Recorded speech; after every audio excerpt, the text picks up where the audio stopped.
nasty surprise. My lord? What was that? Hiding in plain sight. Careful now. Huh? My blade is sharp.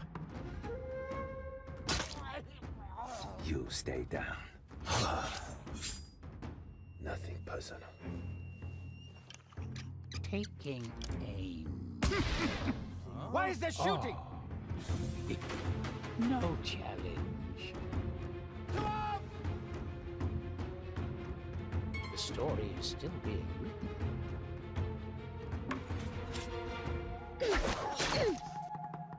So many tricks. Stick and stab.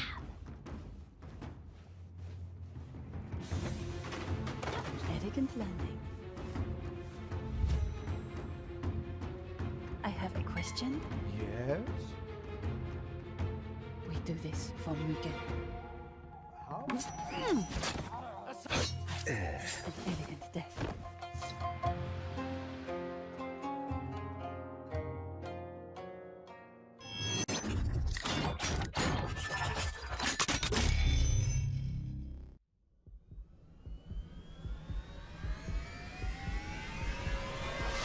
Just the mercenary I wanted to talk to.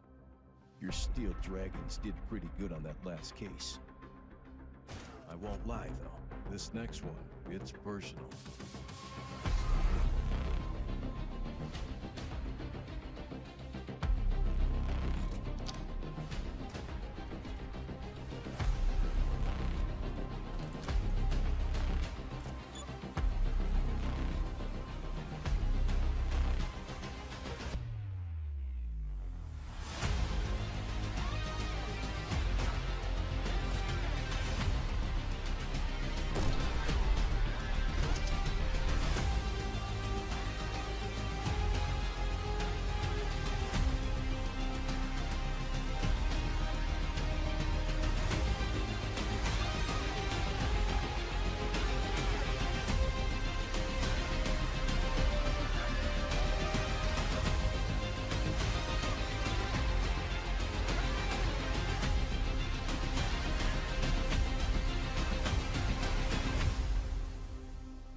Hi guys, my name is Anna and I'm a co-producer and lead game designer of The Path of Calidra.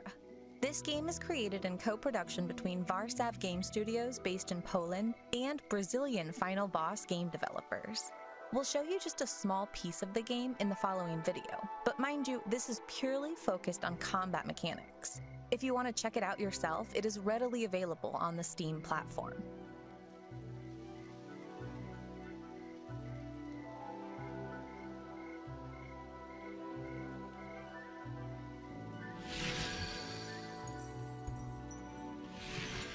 In The Path of Calidra, the player character wields a vast array of powers based on 4 classic elements: water, fire, air, and earth.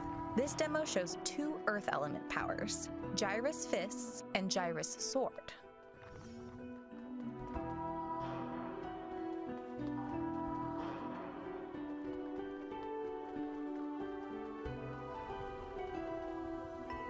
The combat is based on a combo system that lets you combine attacks to achieve different effects with variable damage. You can smash your enemies with giant puppet hands, slice them with an awesome laser sword, duh, or summon the school of stalagmites to pierce your foes. However, you don't need to use all those flashy effects to win the scrap. You can always rely on basic combat moves and still be satisfied with the results. We wanted our combat to follow the philosophy of easy to learn, but hard to master. We're showing you right now a level that we made just to demonstrate how our combat works. It combines pieces of 2 out of the 5 elemental worlds that you will see in the final game.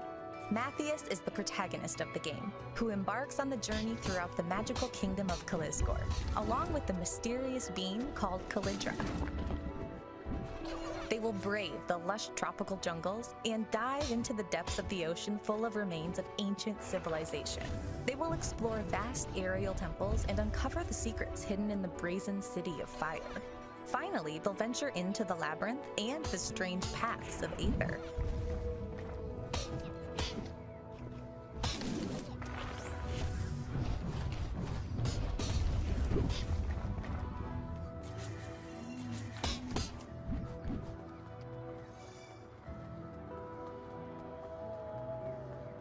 As you can see, the enemies are marked by the symbols of corresponding elements hovering over their heads. In the game, the player will have to learn to use different powers against different elemental enemies. All of the elemental affinities get their resistances and vulnerabilities connected to the other elements. In the following video, you can see how our heroes will deal with 3 different enemies, mostly aligned with the element of Earth.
The enemy known as Jelly Bunny is the only one in this demo that can be seen in all of its 4 elemental variants.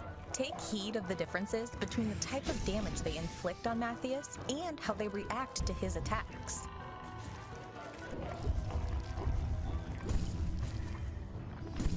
There will be 15 unique enemies within the game. Some of them can be found in different elemental variants, while the others will be communicating with each other to work together against the player. This will create a wide variety of combat situations, constantly keeping the players on their toes.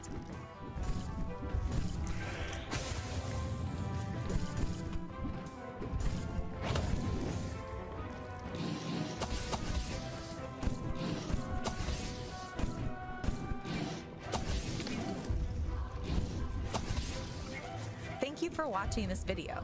You can join our social network on the Discord channel to follow the development of the game. You can also test the game for free or wishlist it on Steam. Your feedback will help us immensely to make the Path of Calidra one of the most memorable adventures of your life.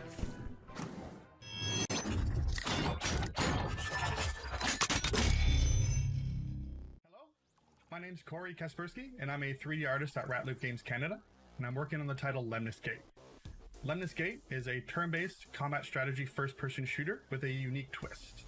Lemnis Gate takes easy-to-pick-up first-person shooter mechanics and merges it with elements of classic arena gameplay and a unique time loop mechanic. where each round takes place in the same 25 seconds, and players will take turns adding operatives into the time loop to affect the outcome of a round. Today we're super excited to show you a first look at one of our new maps and some exciting new gameplay.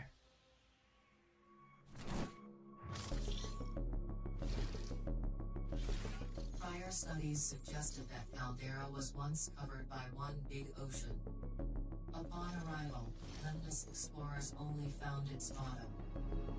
The planet's unbearable temperatures and now water scarcity only serve as extra defenses for the base's allocated resistors. So now that you've seen the map Caldera, let's jump into a match that's already underway and is in the later stages of the round. Caldera is a seek and destroy map where players will take turns either defending or attacking 2 points on the map. Each round in Lemnis Gate takes place in the same 25-second time loop. All of your actions on each of your turns are recorded and played back throughout the entire round. There are a variety of operatives to choose from. Each of them have their own unique abilities and skills. Striker, for example, can take advantage of long sight lines on Caldera to pick off opponents from across the map. Carl, who has a unique shielding ability, can use that to shield the objectives and protect them from damage. In Caldera, there are lots of unique opportunities and defensive points for players to use operatives such as Deathblow or Vendetta to set up turrets and mines at defensive choke points and prevent their opponents from capturing the objectives. So in between each turn, players will be given control of the reconnaissance drone to take stock of the battlefield and analyze their opponent's moves, as well as take a look at what their operatives have done in previous rounds as well. In Lemnis Gate, death is not the end. It's extremely important for you to continue to play even if your operative dies during your round. If that happens, your player will become a ghost, but it's very possible for you to bring that operative back to life in a future round by saving them on another turn. Those actions will become real again and active in the timeline and can play a very important role in leading you to victory. We're very excited that Lemnis Gate will be launching on September 28th on PC, PlayStation 5, Xbox Series X and S, PlayStation 4, and Xbox One. You can pre-order now for 20% off and get the exclusive Metal Mantis operative and weapon skin for Carl. Lemnis Gate will also be available on Game Pass for Xbox and PC on day one.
Rustler is a wild, top-down medieval adventure experience releasing on August 31st. Developer Jutsu Games have created a unique experience that pays homage to classic sandbox games and in some respects is a parody on the genre. Rustler is set in a historically inaccurate medieval world filled with beatboxing bards, graffiti-tagged walls, and no-horse parking zones. In Rustler, you'll play as Guy, a peasant, whose parents were apparently too lazy to give him a proper name. While he may still live with his mom, make no mistake, if you need a job done with the least amount of questions asked, he's your man, or guy. During the main quest, you'll experience feudal injustices, inquisitions, witch hunting, and maybe even dig up some dragon bones? Guy's ultimate goal, however, is to gain entry into the grand tournament to win half the kingdom and the princess's hand. Due to his peasant roots, Guy will have to get quite creative to scheme his way in the tournament.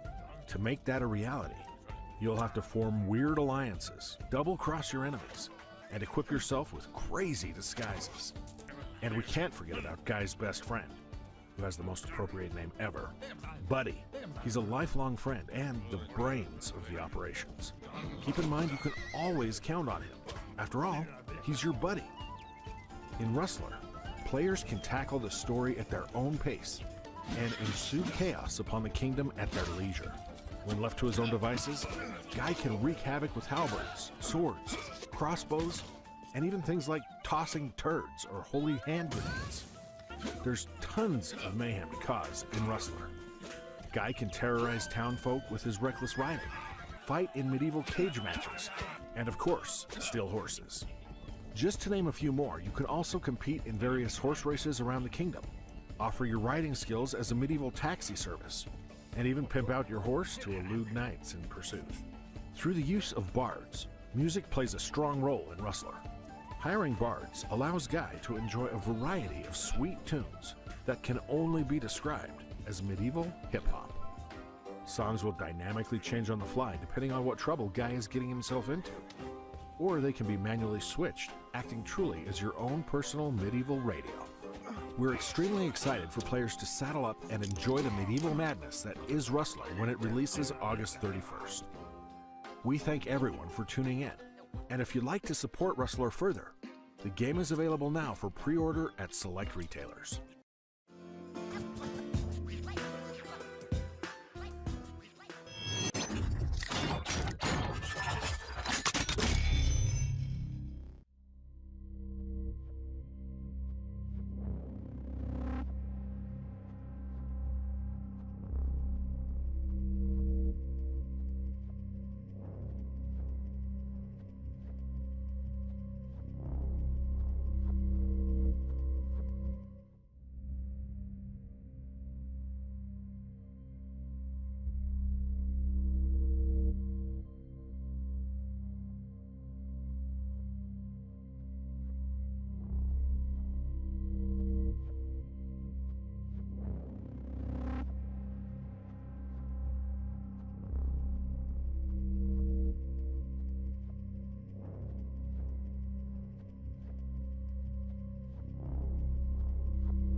What the fu...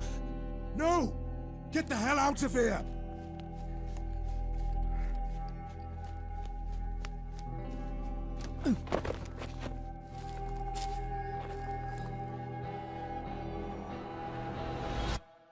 Lindsay, come in. The island is deserted. I haven't met anyone yet. But there are traces of human presence, and, you know, it's beautiful here.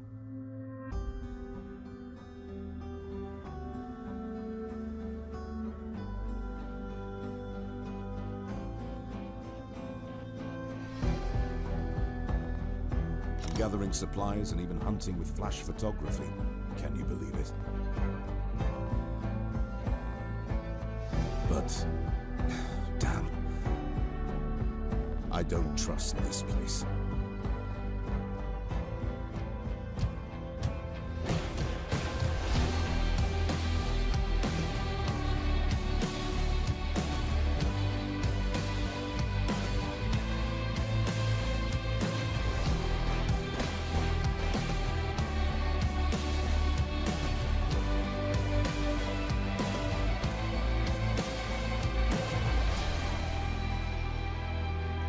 Ready now.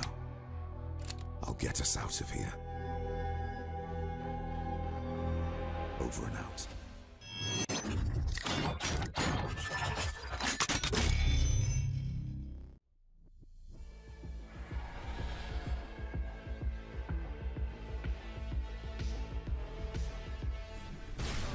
Oof, that was a tough fight. I hope the next one will be more useful. Welcome to Arborea, chosen one. Father Tree will create new Jotun warriors. As many as is needed to find and wipe this curse out of our world. Yes, let's jump right into it.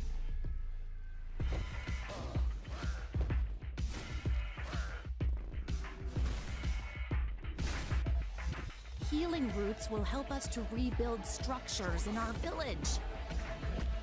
How can I help you die today? Rainy weather, bigger crops. Have you sniffed this one?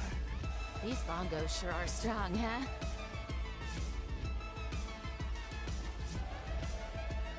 Fight horrific creatures of underworld. Collect the divine ray. Heal your venerable roots and find unholy heart of madness. Oops, getting a bit dizzy.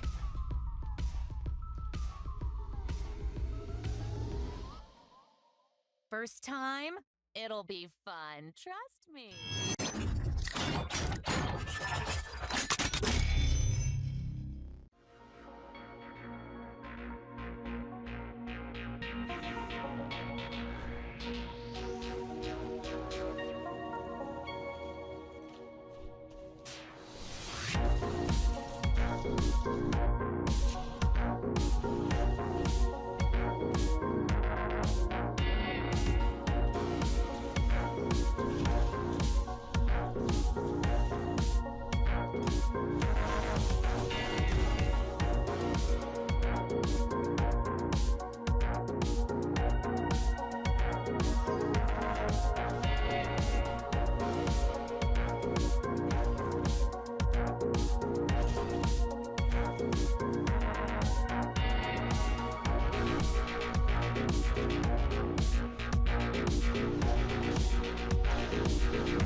Realms, they call it.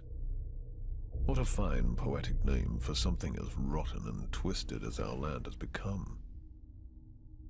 Terrible beings entered through the cracks in the tapestry of reality and rose to rule over the natives. And the River Realms, now godless and vengeful, reincarnated from the ashes. Many ventures specialize in transferring cargo and passengers over bleak and deadly leagues of land. Others try to take everything of value from said travelers, or attempt to find buried treasures among the ruins of the old empire.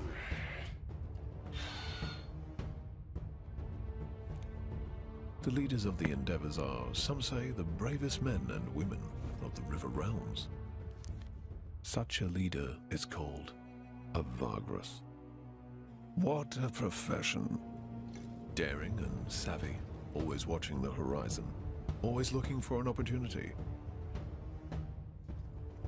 And of course, for what is best for his comitatus, eh?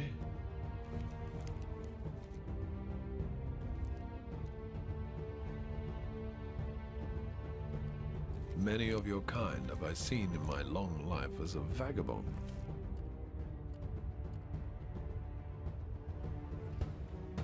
Tales of trusts betrayed and bad decisions.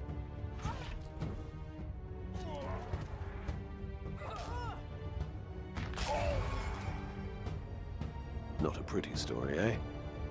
Yet it speaks so well of this land and the damned souls that journey through its forsaken reaches. And you are a Vagras too, are you not?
The signs are clear.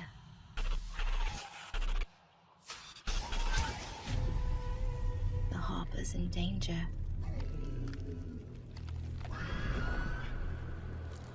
And without her, all is lost.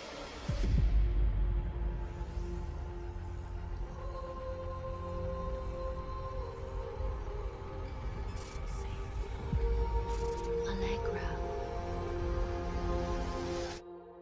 I need your help.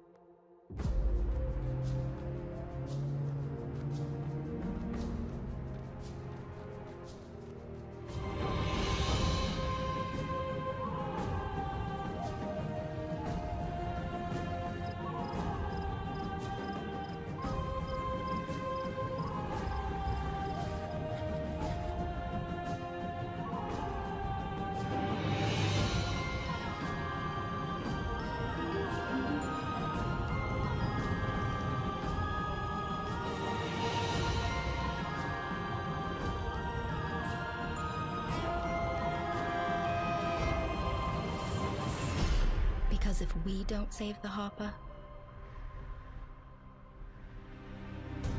no one will.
And off we go! This is Eon Drive, a 2D platformer with a speed-running twist, coming to PC and all major consoles in fall of 2021. You play as Jacqueline, a space ranger crash landing on a foreign planet.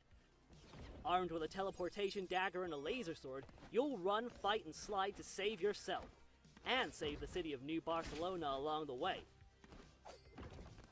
This is the second game in Jacqueline's story, The first, Dimension Drive, describes Jacqueline's childhood and her fight with the evil alien empire of Asha Jewel.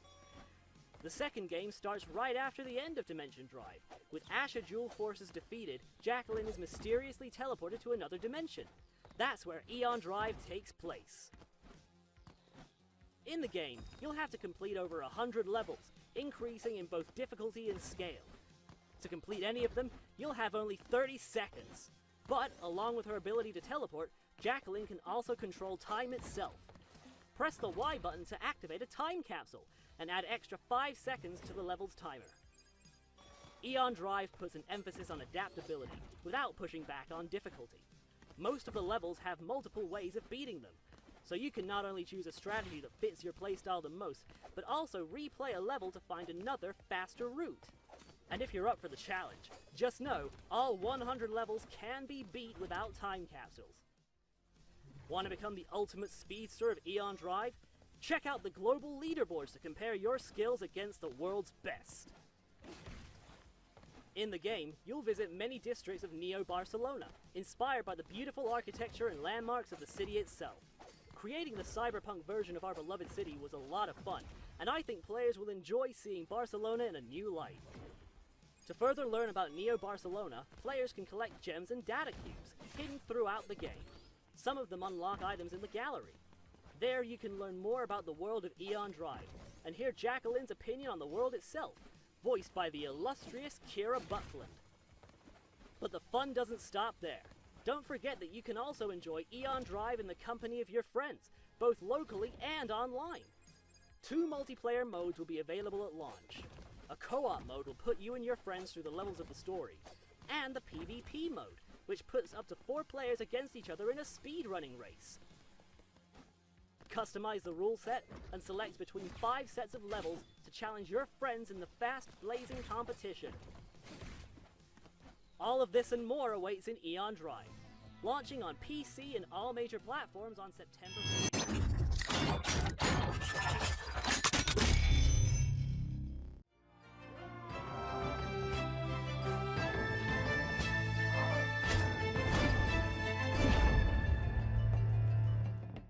Hey everyone, my name is Vladimir, and I'm one of the co-founders of Foxy Voxel, the developers of Going Medieval.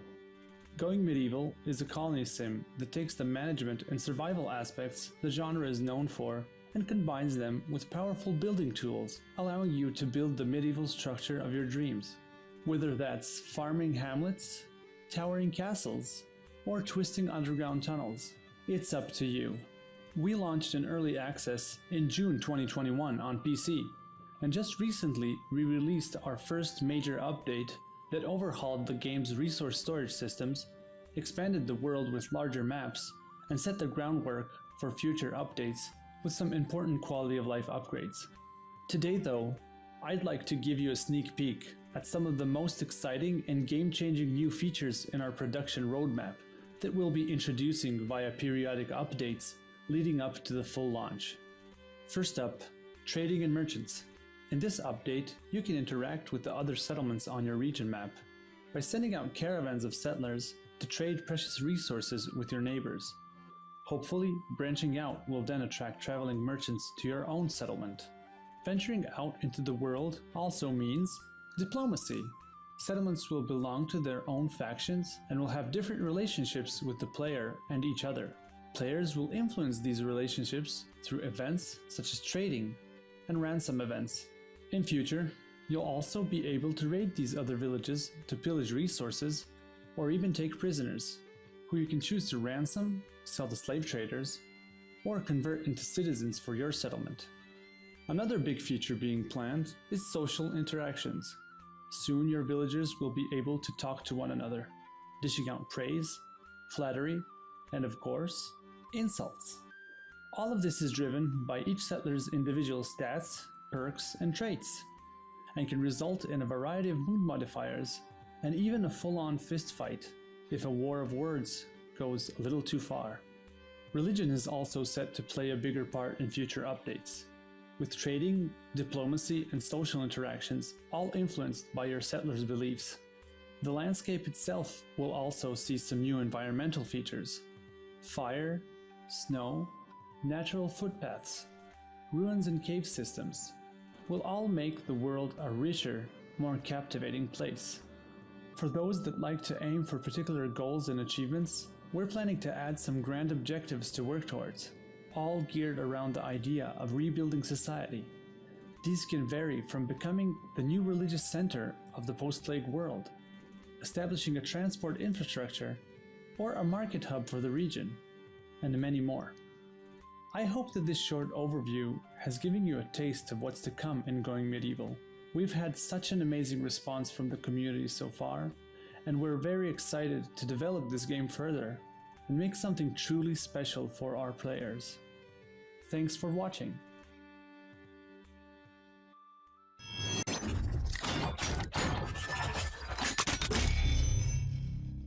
Hello, my name's Eric, and today I'm going to talk a little bit about my game Cainga. Cainga is a roguelite village builder, so let's take a look at what that actually means. We're going to jump into the desert and do a rescue challenge, where we have to save a fellow thinker who's been captured. Welcome to the Flatlands. Space is abundant, but resources are sparse, and natural dangers are everywhere. Like this Trudger, a new beast that's been added into Cainga recently. He digs up the soil as he walks, and crushes at everything in his path. Technology in Cainga is based around this procedurally generated technology tree. Each choice you make affects your options and gameplay down the line. Like any city builder, we need to build a few houses. Let me get this town going. Unlike most strategy games, Cainga doesn't have any stockpiles. Instead, we just mark these resources for harvest, and our people will come and get them when they need them. Here, an enemy tribe has made a demand. If we don't give them what they want, they will retaliate. But if we do give them what they want, their town will grow larger. One of the cornerstones of Cainga is festivals. Festivals can recharge a thinker's favor, and it's a good chance for the town to get together and do something different. In this festival, we've lured a snail in and we're going to tame it. Snails spit deadly acid that can melt people, but also extinguish fires.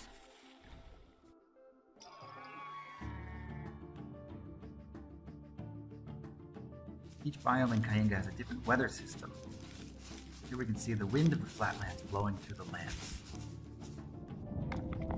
We've just created one of the new technologies added in, this cloud popper balloon. If it comes in contact with any clouds, it'll pop them, saving us from potentially fatal lightning strikes. Aha, what's this? An enemy thinker has started praying at a stone. This is a good chance to attack him while he's vulnerable. Although his warriors are formidable, they're no match for our snail.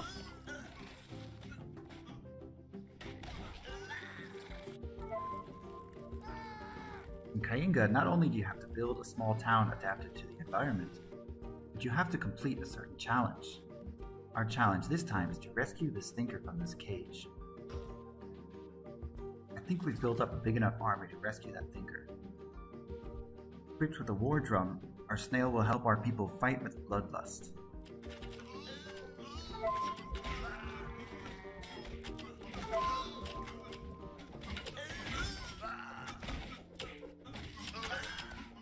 After the rescue, we ran into a flathead's den. This is a very territorial beast that will charge down your people. Let's let our people deal with this while we make the escape. The escape balloon is done.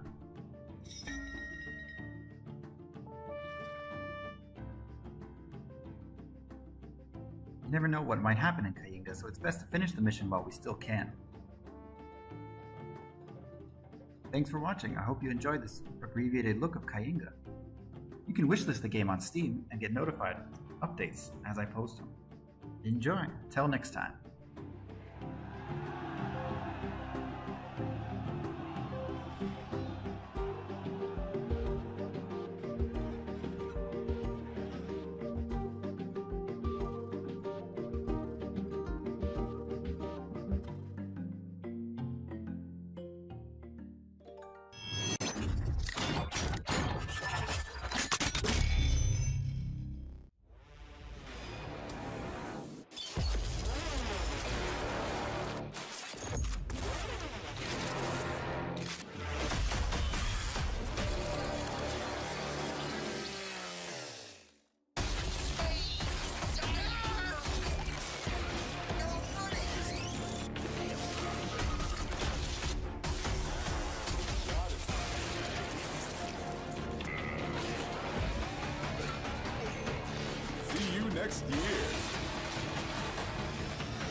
our society seeks only peace and tranquility. However, any act of terrorism or violence against our citizens will be answered with fire and fury. Everyone says you're a dangerous terrorist, and you want to destroy our modern world. But I believe someone who keeps his life in his fist and storms against all the robots has more than violence in his mind. As a detective, I'd like to hear the truth instead of lies. So, why are you fighting the robots?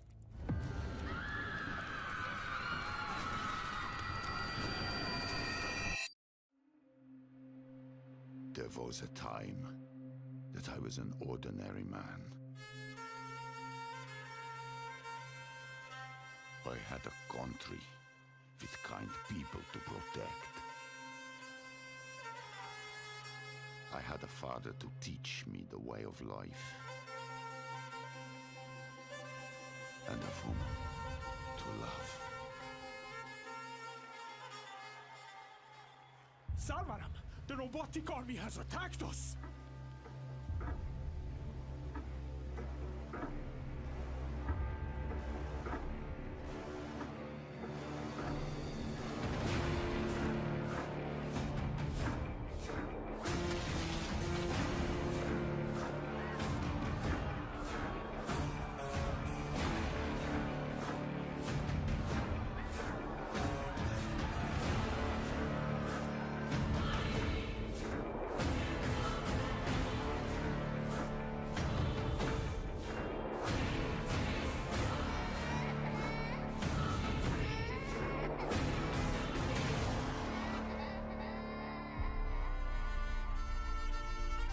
My brothers, the enemy has invaded our motherland and wishes to see us on our knees.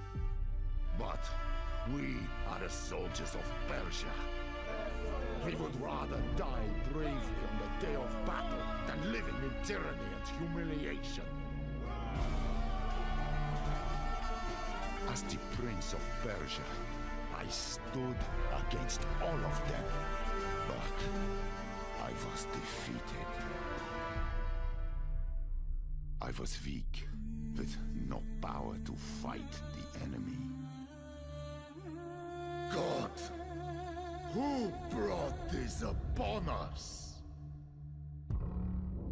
To our recent glorious victory in Persia and conquering the world.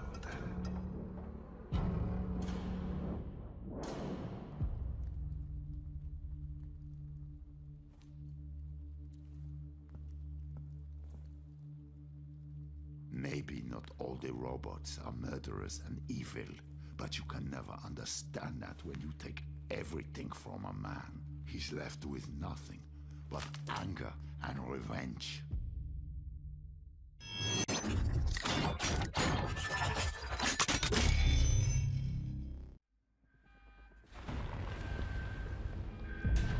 my god, what is happening? Why is it shaking that bad? Walter! Are you here? What is happening here? Why is it going that wrong?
Song of the Evertree, a sandbox adventure game where you can grow your own worlds. As the last remaining Everheart alchemist, only you can help save the Evertree from the mysterious entity known as the Withering, and welcome people back to the world of Alaria. But where will they all live? Let's jump into building your dream town so you can foster a community of colourful characters. Using the resources you'll find along your journey, you'll be able to construct and place buildings freely across your town's district. Small or large houses, cafes, hair salons, a general store, a library, a temple. Then try adding different decorations such as gardens, lights or statues. Then go on to customize your buildings with wallpapers, different colors and patterns, as well as decorative or interactive modules.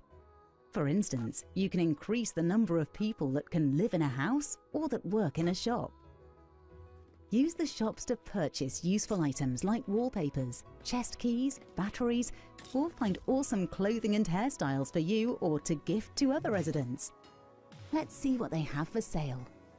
Just make sure they want that beard first. Talking to your town's residents and visitors is a great way of getting to know what they like and dislike, as well as unlocking tasks and information. Knowing their likes and dislikes will also help to make sure that they're happy when you assign them to different houses and shops.